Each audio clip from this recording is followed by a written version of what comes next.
पत्रकार बंधुओं, मैं आपका स्वागत करता हूं। आदरणीय मुकेश नायक जी, आदरणीय सम्मानित सभी यहाँ उपस्थित परिवारजन, अभी कल ईडी ने सोनिया जी और नेशनल हेराल्ड के संदर्भ में चार्जशीट दायर की। ये अघोषित इमरजेंसी की बार बार एक तरह से संकेत देते हैं नरेंद्र मोदी। जिस नेशनल हेराल्ड को लेकर पिछले 5 साल पहले से पूरे देश में माहौल बनाया जा रहा है, करप्शन की बात की जा रही है, इसका उद्देश्य मात्र एक है। वो उद्देश्य है कि कैसे हम विपक्ष को जनता के बीच में गुमराह करके बदनाम करें। लगभग 36 विपक्ष के नेताओं पर भारतीय जनता पार्टी ने ईडी का दुरुपयोग किया। उसमें से एक भी नेता पर पिछले 2018 से लेके आज तक कोई किसी प्रकार का दोष सिद्ध नहीं हुआ। पर उस 36 पॉलिटिकल मेन नेताओं में से लगभग 70% नेताओं ने बीजेपी ज्वाइन कर ली। तो कुल मिला के ईडी का उपयोग, दुरुपयोग, सदुपयोग भारतीय जनता पार्टी अपने पॉलिटिकल एजेंडे को लेके करती है। ये देश के लिए खतरा है। जहाँ तक प्रश्न है सोनिया जी का, सोनिया जी एक ऐसी व्यक्तित्व जिन्होंने 1 रुपया भी, सिंगल 1 रुपया भी अपने पूरे राजनीतिक जीवन में किसी भी प्रकार का कहीं दुरुपयोग के नाम पे या किसी से लेने के नाम पे नहीं किया। मैं मानता हूँ कि जिन्होंने अपने पारिवारिक मूल्यों की रक्षा के लिए हमेशा जान को हथेली पे रखा, ऐसा एक भाव जिसमें दुनिया में मिसाल नहीं मिलती है कि प्रधानमंत्री के पद का त्याग। मैं समझता हूं कि अपने आप में इतना बड़ा एक व्यक्तित्व को दिखाने का, बताने का या उसको समझने का एक आयाम हो सकता है। उस उम्र में जब उनकी तबीयत ठीक नहीं है, तब नरेंद्र मोदी का ये कृत्य इस देश के लोकतंत्र के लिए खतरा हो गया है।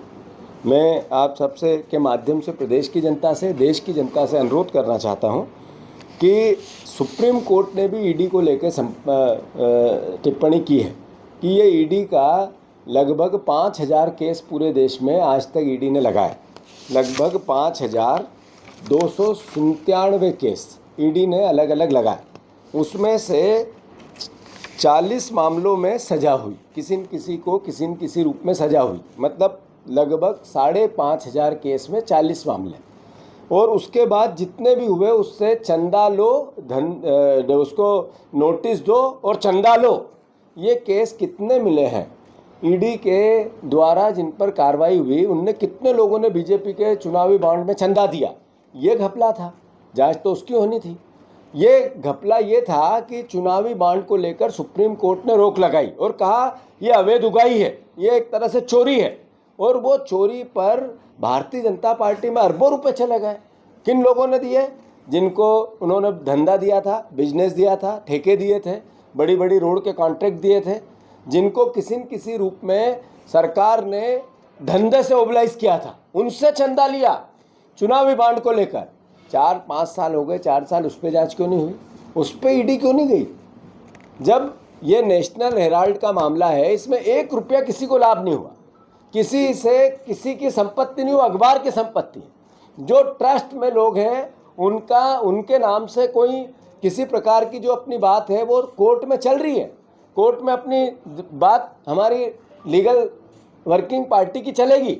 पर जिन लोगों ने सीधा पैसा लिया और उससे विधायक खरीदे, उससे चुनाव लड़े, उससे लोकतंत्र का रोज मजाक उड़ाया, जिससे सरकारें गिराई, उसकी आज तक जांच नहीं हुई। आज देखो, एक ऐसा जिला नहीं है जहां भारतीय जनता पार्टी का 10 करोड़ से नीचे का कार्यालय बना है। एक ऐसा जिला नहीं है जहां भारतीय जनता पार्टी के संबंधित संगठनों का, जिसमें आरएसएस भी आता है, जिसके बड़े बड़े कार्यालय नहीं बने हो। ये पैसा कहाँ से आया?